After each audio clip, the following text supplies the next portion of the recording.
Gracias por continuar con nosotros. Son las 18 minutos de la mañana. Vamos con nuestra entrevista en directo. Hoy turno para el economista Federico Alves, que nos acompaña. Gracias por estar al otro lado. Federico, ¿cómo estás? Muy buenos días para ti. ¿Cómo te encuentras? Bueno, muy buenos días, muchas gracias por invitarme. Efectivamente, el problema económico está en el tapete y cada día es más crítico. Por eso es muy bueno que ustedes, digamos, discutamos este asunto para que la gente nuestra sepa a qué atenerse y para dónde vamos. Por ahora vamos hacia un abismo, pero es posible que no llegue el momento más difícil, sino que nos detengamos al borde del abismo. Y en eso es lo que estoy observando dentro del mercado. El presidente Trump, gracias a Dios, ha sentido la presión de la sociedad, de los empresarios, de los dueños de los bancos, que le han dicho, mira, esas tarifas son inmanejables porque una gran parte de los pequeños negocios y de los medianos negocios americanos necesitan las importaciones chinas para fabricar ellos mismos sus propios productos derivados. Es decir, lo que importamos de China, solamente la mitad se consume directamente, la otra mitad son insumos a las cadenas de producción. Y si el bloqueo sigue, porque una tarifa del 150% era un bloqueo completo, ¿qué pasaría? Bueno, el producto territorial norteamericano caería dramáticamente porque todo el producto que necesita o que utiliza esos insumos chinos no se pudiera fabricar. Ahí está el problema. Entonces, alguien se lo explicó al presidente Trump y por eso dijeron, bueno, ahora es 30%, todavía es una tarifa excesiva que va a llevar a un repunte de la inflación brutal.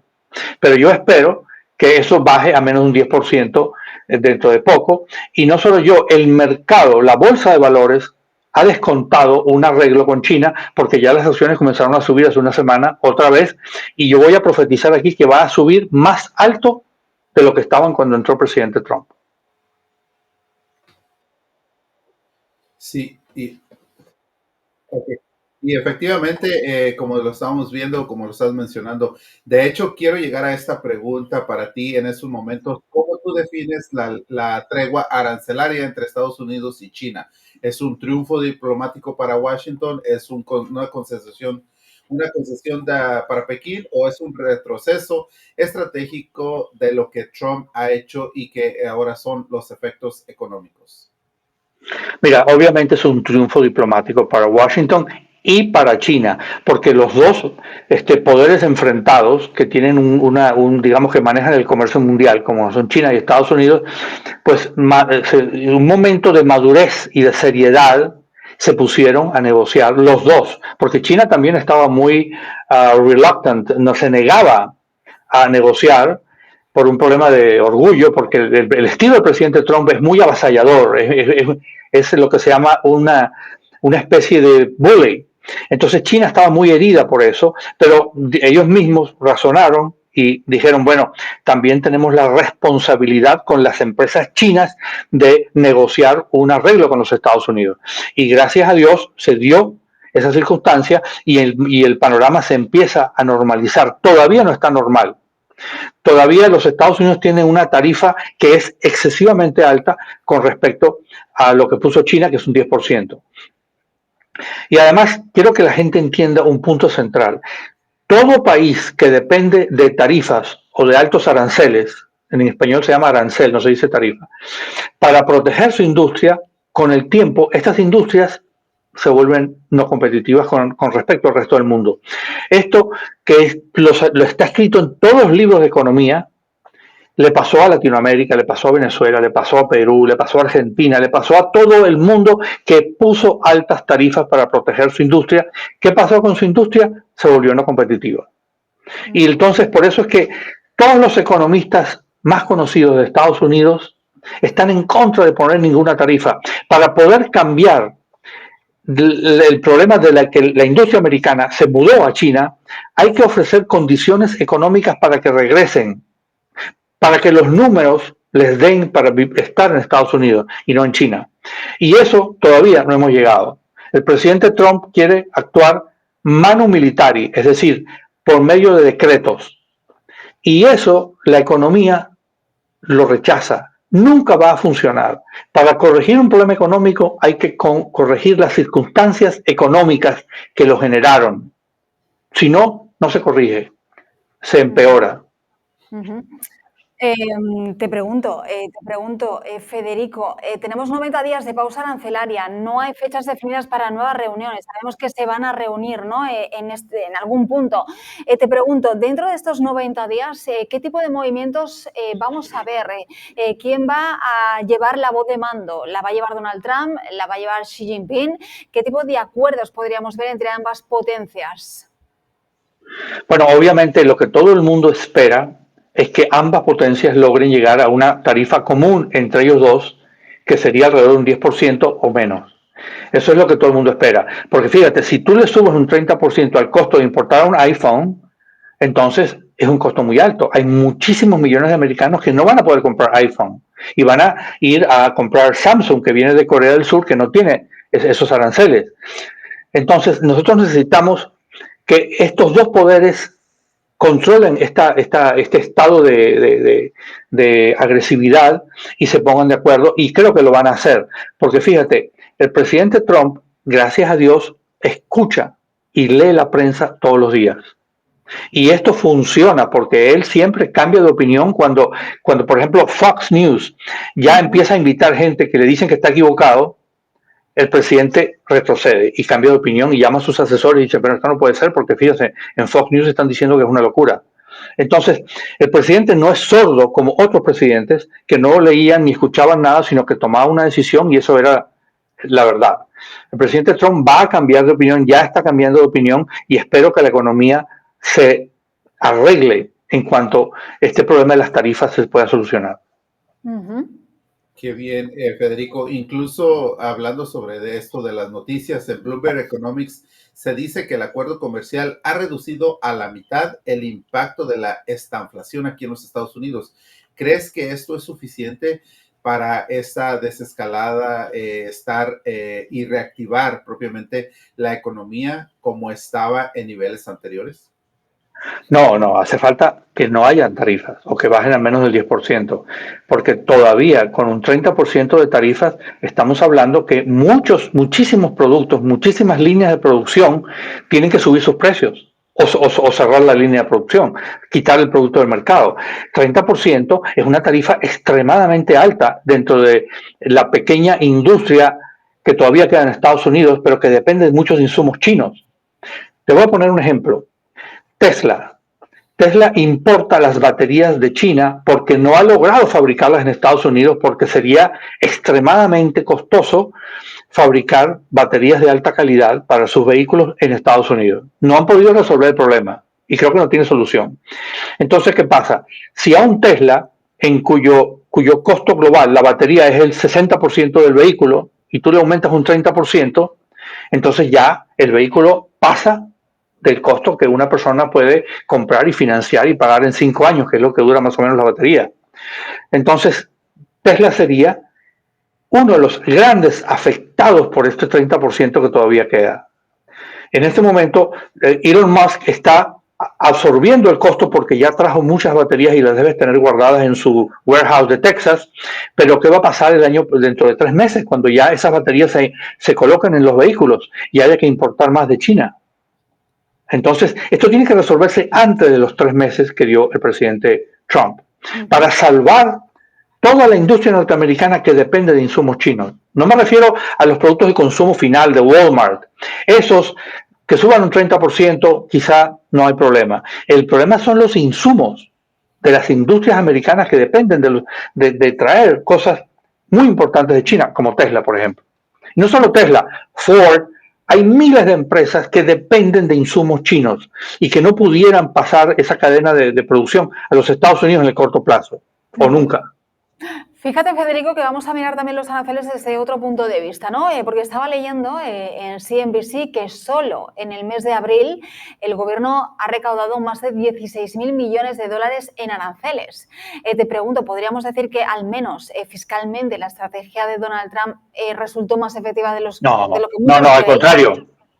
Al contrario, Anita, fíjate, 16.000 millones de dólares es nada, absolutamente, comparado con la economía norteamericana, que son 20 trillones de dólares. y con el déficit que son $2 trillones. 16.000 millones de dólares para una economía del tamaño de la norteamericana o de la China es un drop in the bucket, una gota de agua en un vaso, nada.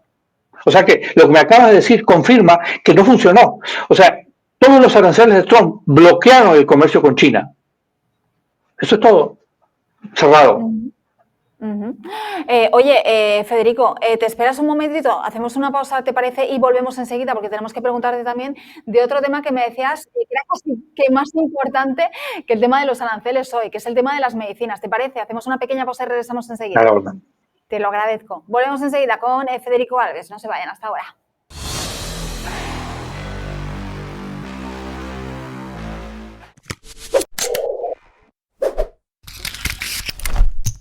Grace y Pedro no se llevan bien. Pero hay una cosa en la que están de acuerdo. Hay un asiento correcto para todos. Si eres un perro, un gato, un pez o un ratón. And I'm a ferret. Asegúrate de viajar seguro. How can you be so sure? I'm absolutely positive. En tu próxima aventura, asegúrate de que tus niños estén en el car seat correcto para su edad y tamaño. Hazlo bien con nhtsa.gov/protegidos. El impacto de una comida va mucho más allá de alimentar nuestro cuerpo. Porque cuando las personas se alimentan, sus futuros se nutren. Todos merecen una vida plenamente llena. Y con tu ayuda, podemos acabar con el hambre. Únete al movimiento en feedingamerica.org/haz tu parte. Los artistas más importantes de la industria están en Tarima, ofreciendo sus conciertos con una fórmula diseñada exclusivamente para que el televidente se sienta parte del show más interactivo, cubriendo todos los géneros musicales latinos. Entrevistas exclusivas, detrás de cámara, videos musicales, programas especiales, con toda la información de lo último en la música latina y tus artistas favoritos. El canal de música en vivo más querido por todos los hispanos. Tarima, el canal de los conciertos. A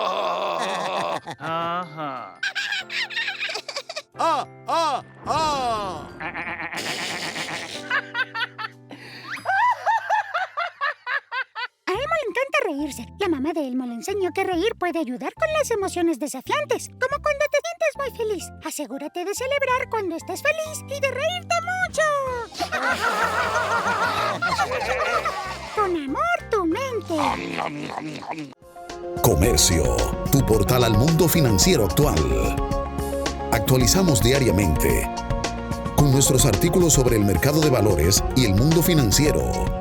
Encuentra artículos educativos, entrevistas exclusivas en video y mucho más. La economía en tu idioma.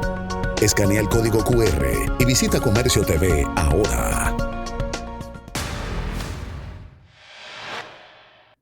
Continuamos en directo en Buenos Días Wall Street. Estamos en una entrevista con Federico Alves, economista. Estábamos hablando de tarifas, pero ayer cuando charlábamos en la previa, ¿no?, para hablar de lo que íbamos a hablar hoy, yo te decía, hablaremos de aranceles y del tema de los medicamentos. Y tú me dijiste, pregúntame porque el tema de los medicamentos es súper importante, ¿no? Para todos aquellos que no sepan, Donald Trump está buscando reducir los costos de los medicamentos. El presidente ha emplazado a las farmacéuticas a bajar los precios o va a usar el poder federal, ha dicho. Te pregunto, Federico, ¿qué reacción vamos a ver de las grandes empresas farmacéuticas, que es al fin y al cabo uno de los lobbies, ¿no?, más poderosos del mundo? Bueno, mira, este es un tema muy importante porque en Estados Unidos se importan al año 200.000 millones de dólares en medicinas. No es una pelusa, es una gran cantidad de dinero. ¿Y qué pasa? Ya lo intentó el presidente Biden y tuvo un éxito moderado porque fue por donde debe ir el presidente, que es al Congreso, logró aprobar una ley con los votos de las dos bancadas y esa ley está en vigencia, todavía está en vigencia. Pero la ley de Biden se basaba en otras consideraciones diferentes a lo que está tratando de hacer Trump. Trump se basa en aplicar o exigir la aplicación de la cláusula de la nación más favorecida. ¿Y esto qué significa para los que no están familiarizados con esta terminología? Significa que una empresa farmacéutica tiene que darle a los Estados Unidos el mismo precio o el mejor precio que le da a cualquier otro país. Pero esto Es imposible, porque imagínense ustedes cómo puede ser que una empresa de vacunas o de medicinas contra el VIH le cobre a un país africano con un ingreso per cápita de $2.000, $3.000 al año, lo mismo que le puede cobrar a un país como los Estados Unidos con un ingreso per cápita de $80.000 al año. Es imposible. Por ejemplo, la India es el gran fabricante de medicinas para el África y también lo exporta esas mismas medicinas a otros países más desarrollados y cobra un precio muy diferente. Entonces el presidente Trump dice que eso es ilegal, que eso no puede ser. A mí me parece que sí, que es normal y que debe ser así, porque un fabricante mundial de medicinas no le puede cobrar a un país muy pobre lo mismo que a un país muy rico. Y eso es un problema moral. Claro, para el presidente Trump la palabra moral, entre comillas, tiene un significado muy diferente del que tiene para mí y para ustedes que me están escuchando también. Entonces eso no va a funcionar. Pero más allá de eso, el intento de bajar precios por decreto, como lo está intentando hacer el presidente Trump, es una medida comunista. No se le puede llamar de otra forma. El gobierno de ningún país puede decirle a una empresa qué cobrar por su producto. Puede ofrecerle una negociación basada en volumen. Eso es normal y es legal. Pero obligarlos a cambiar precios por decreto, como intenta el presidente Trump, primero es una fantasía. Y segundo, es una medida populista comunista. Y eso no va a funcionar porque las cortes americanas no lo van a permitir directamente. Pero te hago una pregunta, perdóname, Federico, el coste de las medicinas aquí en este país, en Estados Unidos, es elevadísimo. En muchos casos resulta casi prohibitivo. O sea, estoy pensando, por ejemplo, en estas famosas medicinas que se han puesto de moda, que sirven para la diabetes y que ahora la gente usa para adelgazar. En Europa te cuestan la mitad. Aquí son una brutalidad y mucha gente las necesita por temas de diabetes. Correcto, pero fíjate, eso que estás diciendo no significa que haya que bajar los precios aquí, porque las empresas que las fabrican invirtieron miles de millones de dólares en desarrollar esas medicinas y sus accionistas tienen derecho a obtener una rentabilidad del capital, y eso se ve en la bolsa de valores. Es decir, ese dinero que estamos pagando es el dinero que hay que garantizar para que esas empresas sigan apostando a otras medicinas más. Y quiero contarte, porque seguramente no lo has leído todavía, pero ya lo puedes estudiar, cómo funciona el negocio de las medicinas. Las empresas grandes como Pfizer invierten en 30 productos, 30 líneas de investigación, docenas de productos, y gastan en cada uno de ellos cientos de millones de dólares para ver si uno de todos esos llega al mercado. Entonces, si uno calcula lo que costó ese que llegó al mercado nada más, por supuesto que las medicinas cuestan carísimas, pero si uno entiende la mecánica de la industria farmacéutica, más bien son baratas. Porque, por ejemplo, en este momento puedes perder peso aplicándote las medicinas como, bueno, no vamos a decir el nombre porque sería telepropaganda, sí, pero esas medicinas, exacto, eso se llama GLP-1, sí, GLP-1. Okay. Exacto. Entonces, esas medicinas en este momento permiten que una persona como yo, por supuesto, que tiene un hábito sedentario porque trabajo todo el día en una computadora y tengo algunos kilitos de más, probablemente en 2 o 3 meses pueda perder ese exceso de kilos, con lo cual mi salud sería muchísimo mejor y viviría 20 años más. Bueno, ojalá, ¿no? Vamos a tocar madera. Y muchas mujeres, por ejemplo, que están todavía en una edad reproductiva, pero tienen exceso de peso y no consiguen esposo, porque, bueno, desgraciadamente el peso tiene que ver con el atractivo. En algunos países, a mí no me molesta para nada, pero bueno, hay gente que piensa eso. A través del uso de estas drogas en forma cosmética, pueden casarse, pueden tener hijos, pueden reproducirse y pueden contribuir a la sociedad y sentirse mejor. ¿Qué precio tiene eso? No tener depresión, tener una alta imagen de uno mismo, eso no tiene precio. Entonces, ¿qué cuesta la medicina? Lo que cueste, porque eso se regula por el mercado. Naturalmente, hay mecanismos que el mercado tiene para bajar los precios, como, por ejemplo, las medicinas genéricas. ¿Y dónde se fabrican las medicinas genéricas? El 90% en China, el 90% y el otro 10% en la India. Pero el presidente Trump les acaba de poner aranceles. Ahí está el problema. ¿Ves? Bueno, Ale, que no queríamos dejar este tema fuera de esta entrevista. Tenemos más preguntas, ¿no? Para Federico. Sí, sí, claro. En realidad, Federico, tan amplia tu información y conocimiento, pero quisiera entrar en este acuerdo que se ha visto recientemente en este fin de semana que se llevó allá en Suiza, perdón, y entre China y Estados Unidos. Ahora, ¿cómo tú ves los mercados? ¿Están subiendo propiamente por esta situación? ¿Qué tan sólida es esa reacción? ¿Estamos en ver de que continuaremos o solamente será un alivio momentáneo en los mercados? ¿Cómo se están comportando los mercados? Porque el día de ayer, pues tuvimos excelentísimas ganancias.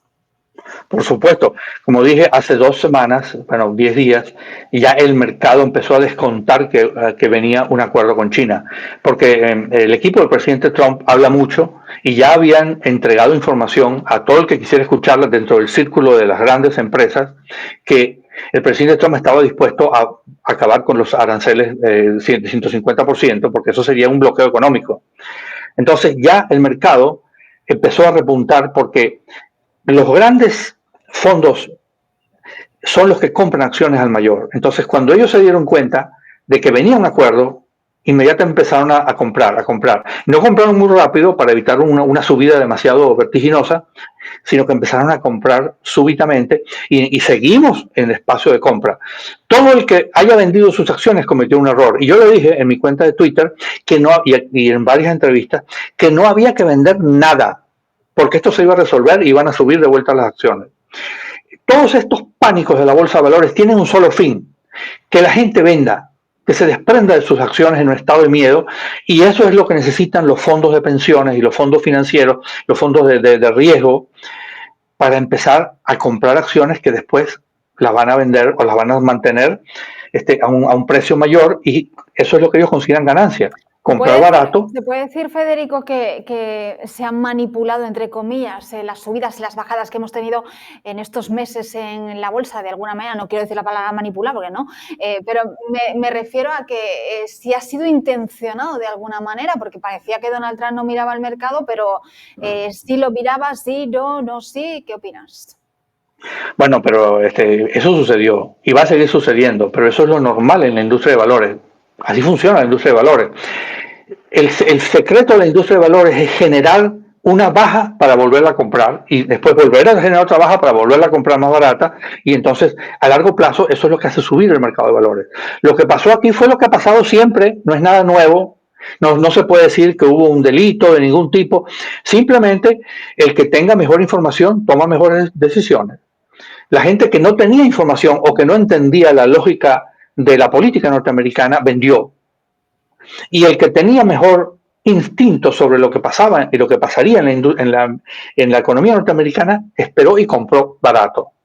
Y va a seguir sucediendo, porque todo el objetivo de la industria es eso: generar una baja para comprarla y luego generar otra baja para volverla a comprar. Es un círculo. Ha sido así desde que se inventó la bolsa. Esto no es nada nuevo. Ali, no sé si quieres añadir algo del tema de la bolsa, sobre los comportamientos que ha tenido en estos tiempos y tan volátil. Bueno, efectivamente, la volatilidad es lo que permite grandes ganancias en la bolsa.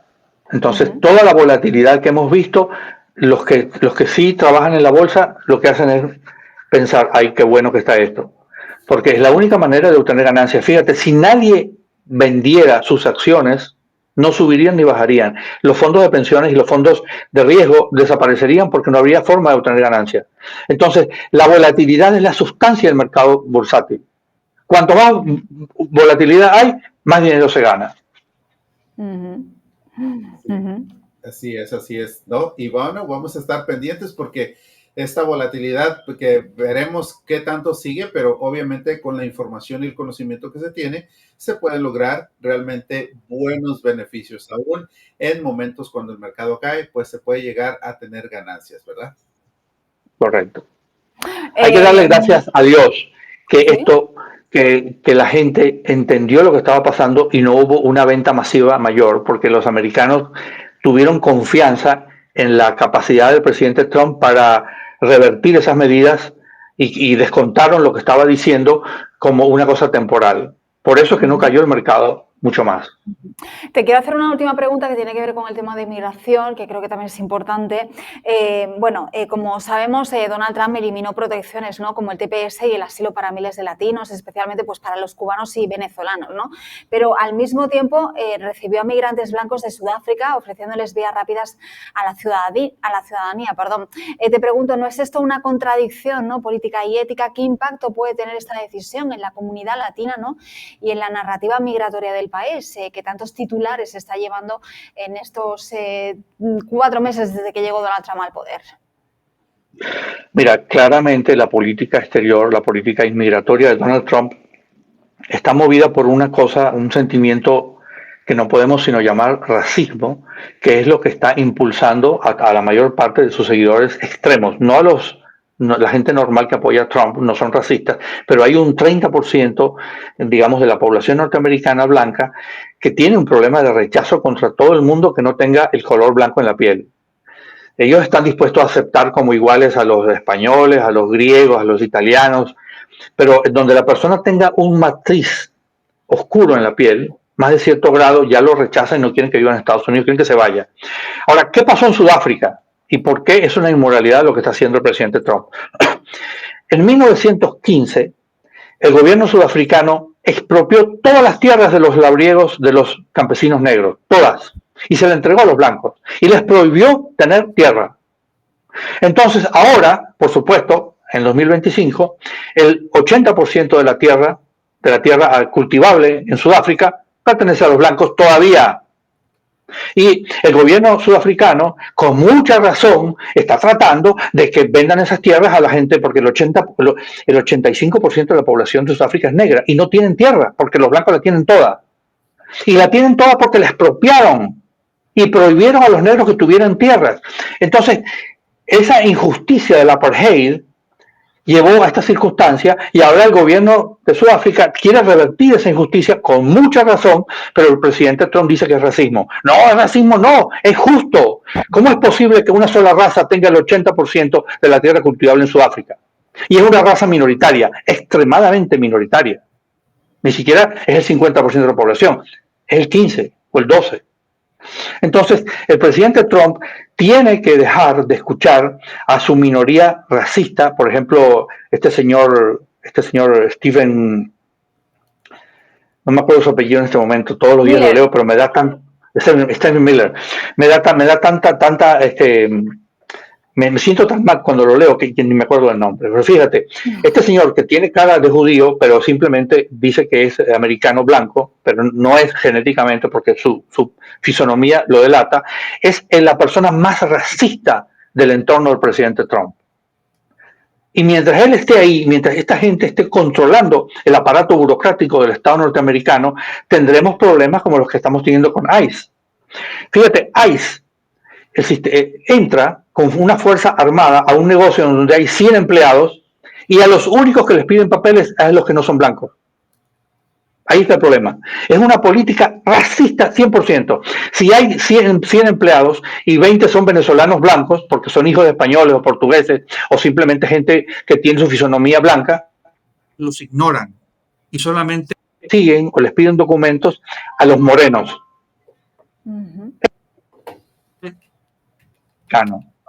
La política del Estado norteamericano no puede ser racista, no lo podemos aceptar de ninguna forma.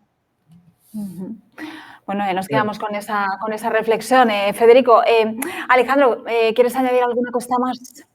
Bueno, agradecerle a Federico por este momento, esta entrevista que nos dio y queremos que por favor nos brinde una oportunidad de regresar nuevamente porque la verdad que todo lo que está aconteciendo no solamente en Estados Unidos sino en todo el mundo afecta a personas dentro, fuera de los Estados Unidos y donde quiera que nos encontremos. Así es que pendientes porque hay un lapso de 90 días en cuestión de aranceles y seguramente que habrán muchas noticias de qué hablar, Federico. Entonces, por favor, apártanos un espacio en tu agenda y esperemos que podamos muy pronto para que vengas aquí. Hasta luego, un placer. Muchas gracias por invitarme. Gracias, Federico. Hablamos pronto. Cuídate. Pues nosotros seguimos adelante aquí en Buenos Días Wall Street. Es momento para separarnos unos minutitos y regresamos enseguida con más noticias. No se vayan, hasta ahora.